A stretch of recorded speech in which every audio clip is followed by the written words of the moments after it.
오늘 아침에는 하나님의 권능 9번째 말씀하신 대로 살아나셨느니라 하는 말씀을 살펴보려고 합니다. 하나님의 권능은 너무나도 놀라워서 사람의 모든 생각을 초월합니다. 상상을 초월한 하나님의 권능에 대하여 우리는 항상 믿음으로 마음속에 간직하고 소망 중에 절구하며 항상 이러한 권능을 기대하면서 살아야 합니다. 그래야만이 우리의 신앙생활이 행복해지는 것이죠. 우리의 믿음이 우리가 일반적으로 생각하는 것만 가능하다 생각한다면 우리의 믿음이 세상의 사람들의 그 믿음과 다를 바가 없습니다. 행복할 리가 없죠. 왜? 할 수 있는 것만 하고 내 생각 안에서만 이루어지고 우리가 경험한 것만 경험할 수 있으면 그걸 믿음이라고 할 수 없는 거죠. 구태여 믿음이라고 하면서 신앙생활을 할 필요가 전혀 없습니다. 그런데 하나님의 권능은 너무나도 놀라워서 우리에게 믿음을 선물을 주신 하나님께서는 우리가 상상하지도 못했던 놀라운 권능을 베푸시는 분입니다. 주님의 능력은 우리의 생각을 뛰어넘습니다. 우리의 경험하지 못한 것을 주님께서는 경험하게 하시고 우리가 전혀 생각하지 못한 것들 체험하게 하시고 우리가 상상하지 못했던 일들을 우리 앞에 펼쳐주어서 그것을 바라보며 우리가 즐거워하며 신앙생활을 하는 것이죠. 이 놀라운 주님의 권능을 생각하면 할수록 우리의 믿음의 생활은 더욱더 행복해지는 것입니다. 왜냐하면 소망이 있으니까요. 아무리 힘들고 어려워도 아무리 방법이 없는 것 같아도 절대적인 절망이라 할지라도 주님의 권능은 이 모든 것을 뛰어넘어 우리에게 소망을 주기 때문입니다. 오늘 우리가 주님께서 이 땅에 오셔서 고난을 받으시고 십자가에 달려 돌아가신 뒤에 장사한 지 사흘 만에 부활하신 부활의 감사를 하나님 앞에 영광으로 돌리는 시간입니다. 하나님의 권능이 얼마나 놀라운지 죽었던 사람이 다시 부활하는 놀라운 권능을 이루어 주신다는 것이죠. 죽었던 나도 살아나니까 다른 것은 뭐 걱정할 게 없습니다. 죽었던 사람이 다시 살아난 것보다 더 놀라운 것이 어디 있겠습니까? 죽었던 사람이 다시금 소생하는 역사보다 더 기쁨의 역사가 어디 있겠습니까? 이보다 더 기대할 것은 없는 것이죠. 이것만 이루어진다면 다른 것은 아무것도 아닌 것입니다. 그러므로 우리의 신앙은 어떠한 신앙이 되어야 되는가? 하나님의 권능을 절대적으로 믿는 믿음의 신앙이 되어야 합니다. 그 신앙이 우리의 신앙생활을 행복하게 해주는 것이죠. 행복하자 한다고 해서 행복해지는 게 아니고 나는 행복하다 하면서 자꾸만 암시를 준다고 해서 내가 행복한 것이 아니라 하나님의 권능을 체험하고 오늘도 살아계신 하나님께서 약속하신 대로 말씀하신 대로 내게 이루어 주신 것을 보니 내가 삶을 통해서 체험하고 경험하니까 행복한 거죠. 그러니까 신앙생활이 즐거워지는 것이죠. 어떤 어려움도 우리가 얼마든지 견뎌낼 수 있는 것이죠.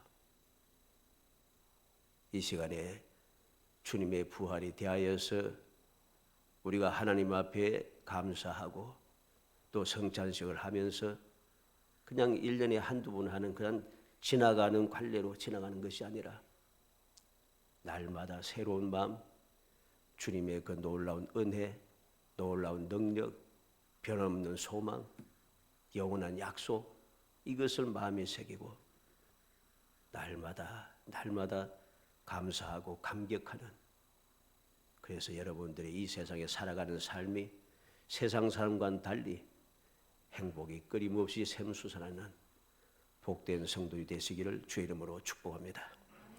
1절로 5절 말씀에 보면 안식일이 다 지나고 안식 후 첫날이 되려는 새벽에 막달라 마리아와 다른 마리아가 무덤을 보려고 갔더니 큰 지진이 나며 주의 천사가 하늘로부터 내려와 돌을 굴려내고 그 위에 앉았는데 그 형상이 번개 같고 그 옷은 눈같이 희건을 지키던 자들이 그를 무서워하여 떨며 죽은 사람같이 되었더라.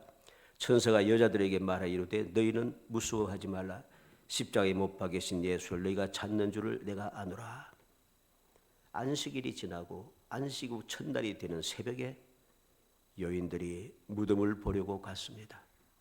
무덤을 보려고 갔어요. 무슨 무덤입니까? 예수님께서 장사된 무덤. 돌아가셨다는 것이죠. 슬퍼하며 괴로워하며. 우리는 누가복음이나 이래 복음에 보면은 누가 우리를 위하여서 무덤에 돌을 굴려주리요. 근심하며 갔습니다. 무덤을 향하여 갔다는 것이죠. 그런데 무덤을 향하여서 주님의 시체를 버리고 갔는데 그곳에 도착하고 보니 생각을 초월한 기적이 일어나기 시작한다는 것입니다. 이제까지 경험해 보지 못한 그러한 기적입니다. 무슨 기적이 납니까? 큰 지진이 나며 주의 천사가 하늘부터 내려와 돌을 굴려내고 그 위에 앉았는데 지진이 나면서 천사가 내려와서 무덤에 돌을 굴려내더라. 그리고 떠나가는 것이 아니라 천사가 그곳에 앉아있다는 것이죠. 놀라운 일입니다. 그냥 갑자기 지진이 한번 나고 뭐가 번쩍하고서 픽 사라지면은 내가 헛것봤지, 내가 환성을 받나, 내가 꿈을 꿨나 이렇게 지나가겠지만은 그러지 아니하고 지진이 나서 내가 직접 깨닫게 됩니다. 체험하는 것이죠. 천사가 내려와서 무덤에 돌을 굴려내고 그 위에 앉은 것을 눈으로 보고 있습니다. 그리고 그 천사가 말하는 소리를 듣게 됩니다. 어떤 말입니까? 너희는 무서워하지 말라. 십자가에 못 박히신 예수를 너희가 찾는 줄을 내가 아노라. 기적의 역사가 일어난 거죠. 무덤에 장사 지은 주님께 향을 바르기 위해서 찾아왔는데 놀라운 역사가 일어나서 생각지도 못했던, 상상하지도 못했던 기이한 역사가 일어났다는 것입니다. 우리는 이 놀라운 기적의 역사가 어디에서부터 시작되는가를 우리는 알아야 됩니다. 그것을 알 때에 우리의 믿음은 흔들리지 않고 항상 말씀 위에 든든히 서서 굳건하게 좌우로 치우치지 않으며 계속해서 갈 수가 있습니다. 그래서 첫 번째 말씀하시던 대로 살아나셨느니라. 6절에 보니까 그가 여기 계시지 않고 그가 말씀하시던 대로 살아나셨느니라. 와서 그가 누우셨던 것을 보라. 그가 말씀하시던 대로 살아나셨느니라. 8절로 9절 말씀에는 그 여자들이 무서움과 큰 기쁨으로 빨리 무덤을 떠나 제 아들에게 알려고 다름질할새 예수께서 그들을 만나 이르시되 평안하냐. 천사는 이야기합니다. 말씀하시는 대로 살아나셨느니라. 기쁨의 소식을 알리기 위해 달려가다가 부활하신 주님을 만났습니다. 평안하냐. 얼마나 놀라운 일입니까? 우리는 이 말씀을 통해서 마음에 깊이 새겨둬야 됩니다. 내가 신앙생활을 어떻게 할 것인가? 말씀대로 신앙생활을 해야 한다는 것입니다. 말씀대로. 말씀에서 벗어나는 순간부터 우리의 신앙생활은 잘못되어지기 시작합니다.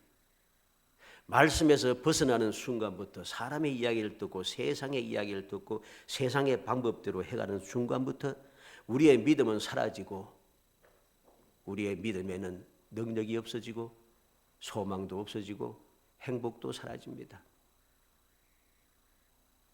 우리는 명심해야 할 것입니다. 말씀하신 대로 살아나셨느니라.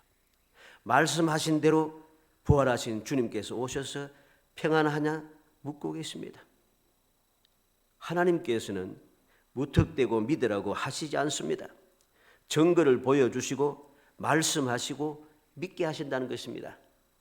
그래서 우리가 하나님의 말씀에 귀를 기울여야 하는 것입니다. 충분한 증거를 보였었죠.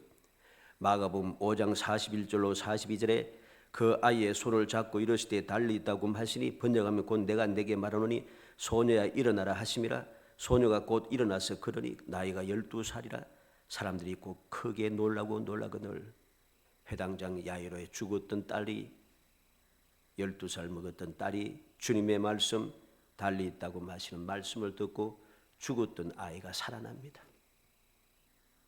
주님께서 증거를 보여주는 거죠. 죽었던 사람도 살아날 수 있다. 주님의 능력으로 얼마든지 살려낼 수 있다. 증거를 보여줍니다. 누가복음 7장 13절로 15절에 주께서 과부를 보시고 불쌍히 여기서 울지 말라 하시고 가까이 가서 그 관에 손을 대시니 맨 자들이 서는지라. 예수께서 이르시되 청년아 내가 내게 말하노니 일어나라 하시매 죽었던 자가 일어나 앉고 말도 하거늘 예수께서 그를 어머니에게 주시니. 나인성에서 지금 장사하려 무덤을 향하여 가고 있는 과부의 독자가 된 행녀를 만나고 주님께서 청년아 내가 내게 말하노니 일어나라고 하십니다. 죽었던 자가 일어나고 말도 하였다 합니다. 울고 슬퍼하는 어머니에게 살아난 청년을 주고 계십니다. 이 말씀을 통해서 우리는 무엇을 알아야 되겠습니까? 주님께서는 얼마든지 죽었던 자도 살아나게 할 수 있다. 금방 죽었던 야이로의 딸도 살렸지만 아니라 무덤을 향하여 가고 있는 죽었던 청년도 살려낼 수 있다는 것이죠. 그리고 요한복음 11장 43절로 44절에 이 말씀을 하시고 큰 소리로 나사로야 나오라 부르시니 죽은 자가 수족을 배로 동인 채로 나오는데 그 얼굴은 수건에 쌓였더라. 예수께서 이르시되 풀어놓아 다니게 하라.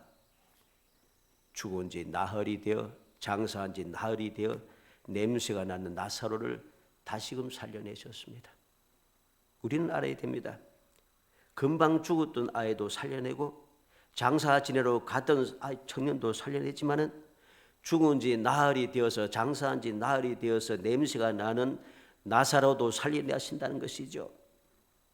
부활의 충분한 증거를 주님께서는 보여주고 계십니다. 보여주시고 우리로 하여금 주님의 부활에 대한 확신을 가지게 하시죠. 소망을 간직하게 하시는 겁니다. 뿐만 아니라 미리 충분하게 또 말씀해 주셨습니다.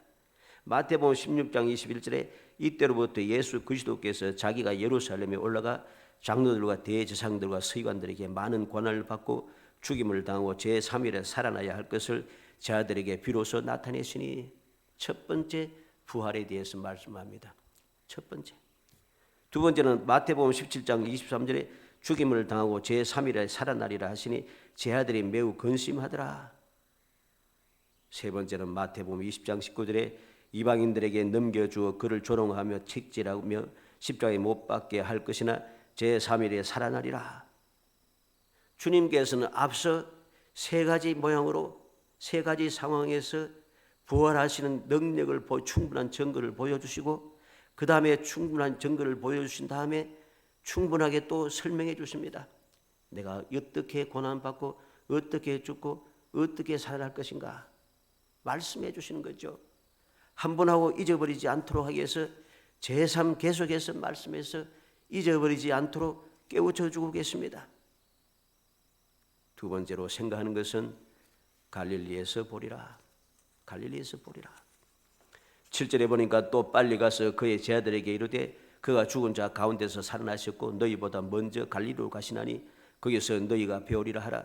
보라 내가 너희에게 이르노니라. 먼저 갈릴리로 가시나니 거기서 너희가 배우리라.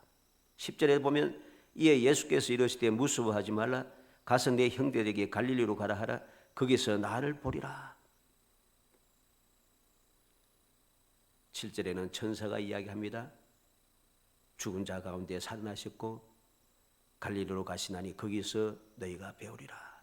10절에는 예수님께서 말씀합니다. 무서워하지 말라. 내 형제들에게 갈릴리로 가라 하라. 거기서 나를 보리라. 주님께서는 갈릴리로 가라 하십니다. 갈릴리에서 나를 보리라 하십니다. 무슨 말씀이겠습니까? 갈릴리가 어느 곳입니까? 갈릴리에서 보게 되는데 그 갈릴리가 어떤 곳입니까? 주님께서 복음을 전하시던 곳이죠. 복음이 필요한 곳이었습니다. 주님의 말씀을 순종하는 곳에 주님께서 함께 하신다는 것이죠. 부활하신 주님을 만날 수 있는 사람이 누구입니까? 주님의 말씀에 순종하는 사람, 주의 복음을 전하고 주의 복음이 전해지는 곳, 그곳에 주님께서 임하시고 만날 수 있게 역사해 주시겠다는 것입니다. 마태복음 4장 15절로 17절에 스불론 땅과 납달리 땅과 요단강 저편 해변길과 이방인의 갈릴리여 험하게 앉은 백성이 큰 빛을 보았고 사망의 땅과 그늘에 앉은 자들에게 빛이 비치었도다 하였느니라. 이때부터 예수께서 비로소 전파에 이르시되 회개하라 천국이 가까이 왔느니라 하시더라. 주님께서 어디에서 복음을 전파하기 시작했습니까? 스불론 땅과 납달리 땅, 요단강 저편 해변길, 이방의 갈릴리라고 했습니다. 그곳이 어느 곳입니까? 흑암에 앉은 백성들입니다. 빛이 없는 곳, 흑암에 앉은 백성들에게 빛이 비추었습니다. 사망의 땅, 그늘에 앉은 자들에게 빛이 비추었습니다. 바로 그곳에 소망의 빛이 비치기 시작하고 복음의 소식이 들려지기 시작하는 것이죠. 주님께서 왜 갈릴리에서 보리라고 하십니까? 그곳이 복음이 필요한 곳입니다. 복음이 있는 곳에 주님 계시다는 것이죠. 우리는 지금 내가 어디에 있는가를 살펴야 됩니다. 내가 있는 위치가 어디인가? 나는 갈릴리에 있는가? 아니면 세상에 있는가? 내가 있는 위치를 살펴야 됩니다. 복음이 있는 곳, 복음이 필요한 곳, 주의 말씀을 순종하는 곳, 그곳에 주님을 우리는 만날 수가 있습니다. 세상에 빠져서 사람들과 함께 즐기면서 세상 사람들과 함께 불의와 불법을 행하면서 주님을 만나겠다고, 주님을 만날 수 없다고 아무리 살피도 주님의 음성이 들리지 않는다고 원망하고 그렇게 조롱하고 배은망덕한 삶을 사는 것은 얼마나 망령된 일인가를 알아야 됩니다. 주님 계신 곳은 그곳이 아닙니다. 진정으로 복음이 필요한 곳, 복음이 전해지는 곳, 주의 말씀을 듣고 순종하는 바로 그 장소에 주님께서 계시고 그곳에서만이 우리가 주님을 만날 수 있고 주의 음성을 들을 수 있다는 사실을 명심해야 합니다. 그곳이 어떤 장소였습니까? 요한복음 1장 46절에 나타나엘이 이르되 나사렛에서 무슨 선한 것이 날 수 있느냐? 요한복음 7장 41절에는 어떤 사람은 그리스도라 하며 어떤 이들은 그리스도가 어찌 갈릴리에서 나오겠느냐 그럽니다. 52절에는 그들이 대답하되 이르되 너도 갈릴리에서 왔느냐? 찾아보라. 갈릴리에서는 선지자가 나지 못하느니라. 복음이 필요한 곳, 메시아가 필요한 곳, 예수님께서 필요한 그곳에 주님께서 계시는데 이 사실을 믿지 못하는 세속에 빠진 사람들은 뭐라고 합니까? 자기 고집에 빠지고 자기 고집에 물려서 살아가는 어리석은 사람들은 갈릴리에서는 선지자가 날 수 없느니라, 나사렛에서는 선한 것이 날 수 없느니라 합니다. 모든 사람들이 조롱하고 절대로 선한 것이 있을 수 없고 선지자가 날 수 없는 바로 그곳에 복음이 필요한 것이죠. 그곳에 주님의 은혜가 필요한 것입니다. 그것에 주님의 사랑이 필요한 것이고 그것에 도움의 손길이 필요한 것이죠. 모든 것이 풍족하고 풍성하여 아무런 부족함이 없다고 하는 그곳에 무슨 도움이 필요하겠습니까? 그들에게 복음을 전한들 복음이 무슨 그들에게 소망이 되겠습니까? 우리는 그 어리석은 자들과 함께 해서는 안 됩니다. 이 바리새인들은 율법에 대하여 하나님의 말씀에 대해서 너무나도 잘 알고 있는, 너무나도 세세히 알고 있는 선생이라고 자랑하는 자들입니다. 그들은 주님을 전혀 만날 수 없습니다. 주님의 음성을 들을 수 없습니다. 주님의 그 기쁨을 누릴 수가 없습니다. 눈으로 보지 못하고 만나지 못하고 말씀을 듣지 못해서 만나지 못하고 듣지 못한 것이 아닙니다. 주님을 메시아로 나의 구세주로 전혀 인식하지 못한다는 것이죠. 그들은 소망이 없는 것입니다. 우리는 주님께서 누구를 제자로 삼으셨는가도 알아야 됩니다. 주님께서 제자를 삼으신 모든 제자들은 대체적으로 다 갈릴리 지역 사람들입니다. 베세다 사람, 그리고 본 동네 겟세마니 본 동네 사람들, 바로 갈릴리 지역 주변에 있는 사람들이었죠. 주님께서 그들을 찾아가서 그들을 부르시고 그들에게 놀라운 은혜를 주시며 그들에게 권능을 주시고 주의 뜻을 전하게 하셨습니다. 복음을 전하게 하시고 복음의 능력을 행하게 하셨죠. 어떻게 이들에게 이 놀라운 직분을 주셨습니까? 왜 이들에게 이 놀라운 권세를 주셨습니까? 복음이 절실하게 필요한 자들이기 때문입니다. 이들은 갈릴리 지역에서 살고 있는 선한 것이 날 수 없는 곳, 선지자가 날 수 없는 곳, 그곳에서 흑암 가운데 살아가던 사람, 모든 같은 유대인들이지만은 조롱거리가 되고 비웃음거리가 되고 여러 가지로 힘든 가운데 살아가던 사람들, 바로 그들에게 주님의 복음이 전하여지고 주님의 사명이 주어졌습니다. 그러니 바로 이 놀라운 소망, 이 놀라운 복음을 간절한 마음으로 또 전하게 되는 것이죠. 나도 세상에 살아가는 동안에 이렇게 비웃음을 당하고 이렇게 힘들게 이렇게 조롱당하며 이렇게 어려운 가운데 살아왔는데 내게 주님께서 찾아오시고 이러한 은혜를 주셨다. 바로 그러한 사람들에게 똑같은 마음으로 전할 수 있게 되는 것이죠. 세상의 소금이 되고 세상의 빛이 될 수 있습니다. 이것이 바로 주님께서 갈릴리에서 보리라고 하신 말씀의 의미가 되는 것입니다. 사랑하는 성도 여러분, 우리는 이 제 아들도 처음에는 이 말씀이 무슨 말인지 전혀 이해하지 못했습니다.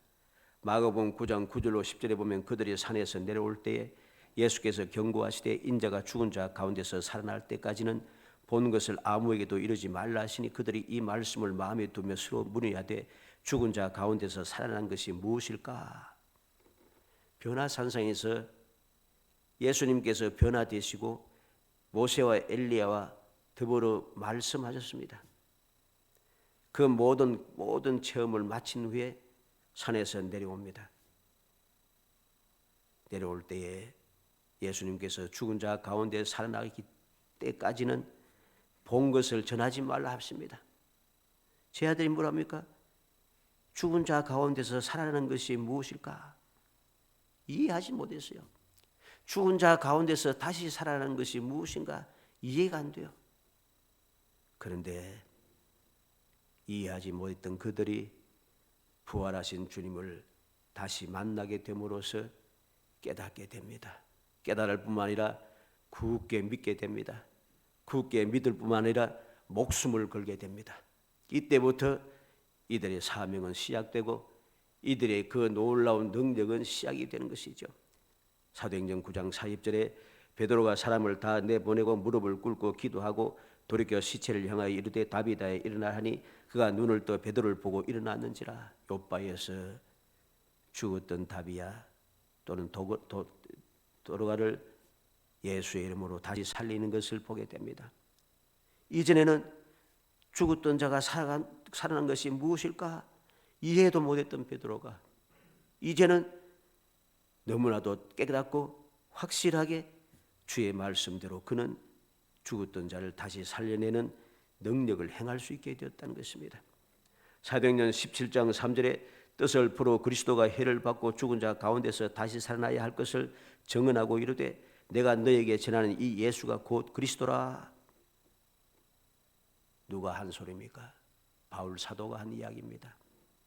바울 사도는 예수님 부활하신 예수님을 만나기 전에는 예수 그리스도를 반대하고 핍박하고 살기 등등하여 온 사방으로 뛰어다니면서 사람을 해치는 데 앞장섰던 사람입니다. 그런데 예수님은 부활하신 예수님을 만난 뒤에 그는 어떻게 변했습니까? 예수님의 부활을 믿고 예수님의 메시아 되심을 믿고 그는 그때부터 목숨 걸고 이 복음을 전하기 시작합니다. 목숨 걸고 전하기 시작. 내가 주님께 받은 사명을 감당하기 위해서라면 내 목숨도 조금도 귀한 것으로 여기지 않는다고 그는 목숨 걸고 목숨까지 내어놓고 이 복음을 전하기 시작하다는 것이죠. 고린도전서 15장 20절에 이제 그리스도께서 죽은 자 가운데서 다시 살아나사 잠자는 자들의 첫 열매가 되셨도다. 바울 사도는 고린도 교회 성도들에게 주님의 부활에 대해서 믿지 못한다고 하는 고린도 교회 성도들에게 예수님께서 부활의 첫 열매가 되셨다고 그들에게 당당하게 확실하게 증언합니다. 첫 열매가 되었다는 소리가 무슨 말이겠습니까? 첫 열매가 맺혔다는 것은 다음에서 계속해서 열매가 맺힌다는 증거지요. 첫 열매가 맺히지 않으면 첫 열매가 맺히지 않는 나무는 열매는 계속 안 맺힙니다. 열매가 맺기 위해서는 첫 열매가 무조건 하고 달려야 됩니다. 예수님께서 부활의 첫 열매가 되셔서 이제는 부활의 역사가 계속될 것이 우리에게 보여주신 것이죠. 우리에게 소망을 주신 것이죠. 그래서 우리는 이제 부활의 소망을 가지고 살아갈 수 있게 되는 것입니다. 고린도전서 15장 12절에 그리스도께서 죽은 자 가운데서 다시 살아나셨다 전파되었거늘 너희 중에 어떤 사람들은 어찌하여 죽은 자 가운데서 부활이 없다 하느냐? 어찌하여 부활이 없다 하느냐?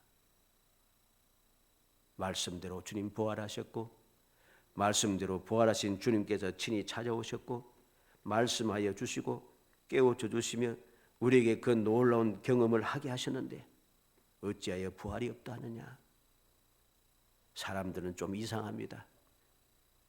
복음을 믿지 않으면서 조롱하며 부활에 대해서 믿지 못하면서도 희한하게 옛날부터 어떻습니까? 사람들은 불로 불사에 대해서 가늘망을 가지고 있습니다. 늙지 아니하고 죽지 아니하는 무슨 불사 비약을 만들기 위해서 동서고금을 막론하고 사람들이 발부둥 치지 않습니까? 부활이 없다 하면서 왜 그런 짓을 합니까? 또는 다시 살아나기 위해서 그들은 냉동 상태에 들어간 사람들도 수백 명이 있습니다. 왜 그렇습니까? 다시 살아날 것이라고 하는 막연한 기대를 가지고 있는 것이죠. 왜 부활이 없다 하면서 그런 기대를 가지고 그렇게 행동하는 것입니까? 우리는 그런 어리석은 세상 사람이 되어서는 안 됩니다. 주님께서 말씀하셨고 말씀하신 대로 부활하셨고 부활하신 주님께서 친히 찾아오시고 부활하신 주님께서는 주의 말씀을 듣고 주의 복음이 필요한 곳에 찾아오셔서 우리에게 나타나시고 우리에게 말씀하시고 우리에게 소망을 주시겠다고 약속하시고 그 약속을 실천하고 계시는데 우리는 왜 이 사실을 믿지 못하고 오늘도 어영부영하며 살아가는 것입니까? 소망 중에 즐거워하며 살아가야 됩니다. 소망의 기대함을 가지고서 담대하게 살아가야 하는 것입니다. 의심을 버리고 믿음으로 담대하게 살아야 합니다. 두려움을 떨쳐내고 당당하게 살아가야 합니다. 상상을 초월한 기적을 체험하며 행복한 신앙생활을 하기 위해서라도 우리는 주님의 약속의 말씀을 굳게 믿고 말씀대로 이루어 주심을 확신하고 앞으로도 말씀대로 우리에게 이루어 주실 것을 믿으며 우리가 믿음으로 앞을 향하여 전진해야 하는 것입니다. 뒤돌아보지 않고 좌우를 살피지 않고 주위의 소리에 귀 기울이지 않고 주님의 말씀에 귀 기울이며 주의 말씀을 따라서 우리가 전진해 가면은 주님께서 부활하신 주님께서 우리에게 나타나셔서 우리에게 그 복음을 깨닫게 하시고 체험하게 하시며 우리로 하여금 행복한 신앙생활 기적의 삶을 살게 해주시는 것입니다.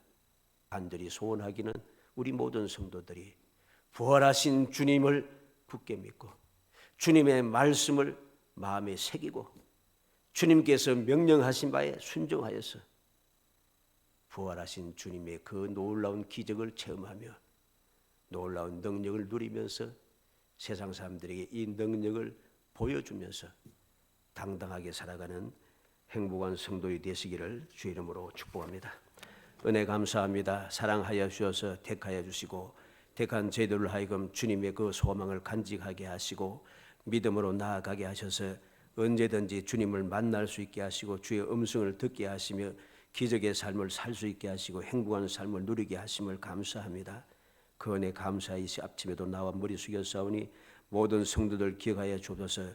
믿음을 주시고 소망을 주셔서 그들이 행복한 삶을 살아가고 그들의 모든 삶이 항상 하나님의 영광을 드러내고 주의 사람들에게 소망의 빛을 비출 수 있도록 복 내려 주시기를 간절히 소원하옵고 예수님의 이름으로 기도하옵나이다. 아멘.